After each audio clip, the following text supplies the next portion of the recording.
কারো গীবত করে ফেললে তার কাছে মাপ চাওয়া সম্ভব না হলে তিনটা কাজ করবেন।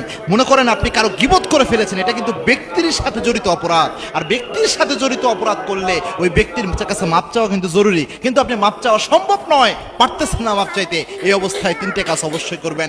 এক নাম্বার যেটা করবেন সেটা হচ্ছে তার প্রশংসা করবেন। যাদের সামনে গীবত করে ফেলছেন তাদের সামনে যেই তার প্রশংসা করবেন, যে ব্যক্তির গীবত করেছিলেন অনেক প্রশংসা করে আপনি দিয়ে আসবেন, কারণ এটা আপনার কাফারা হিসাবে হবে। আপনি তো আন্দাজে গীবত করে ফেলছেন, সর্বোচ্চ চেষ্টা করবেন যার গীবত করেছেন তার কাছে মাপ চাওয়ার জন্য, সম্ভব না হলে অবশ্যই তার প্রশংসা করবেন। দুই নাম্বার হচ্ছে আপনি ওই ব্যক্তির জন্য কিছুটা সদকা করবেন কাফারা হিসাবে, কেননা তার কাছে তো আপনি মাপ চাইতে পারতেছেন না, কিছু দান করবেন। আল্লাহ এই দান করবেন, দান করার সময় নিয়ত থাকবে যে আল্লাহ আমি না বুঝে তার গীবত করে ফেলেছিলাম মনের অজান্তে অথবা নফসের তাড়নায় পড়ে, আল্লাহ আপনি আমার এই ভাইয়ের পক্ষ থেকে এই দানটা কবুল করে নেন। এই যে দান করলেন আল্লাহ চাহে তো এটার বিনিময়ে আল্লাহ আপনাকে মাফ করে দিতে পারে, এই জন্য কারো গীবত করে ফেললে তার জন্য দান করবেন। তিন নাম্বার হচ্ছে কারো গীবত আপনি করে ফেলেছেন, এই অবস্থায় আপনি যেটা করবেন সেটা হচ্ছে আল্লাহর কাছে মাপ চাইবেন। প্রথমত সর্বাত্মক চেষ্টা করবেন তার কাছে মাপ চাওয়ার, মাপ চাওয়া সম্ভব না হলে তার প্রশংসা করলেন যাদের সামনে করেছিলেন। দুই নাম্বার হচ্ছে তার জন্য দান করলেন, কোনো না কোনো কিছু সদকা আপনি করলেন। তিন নাম্বার হচ্ছে এবার আল্লাহর কাছে মাপ চাবেন।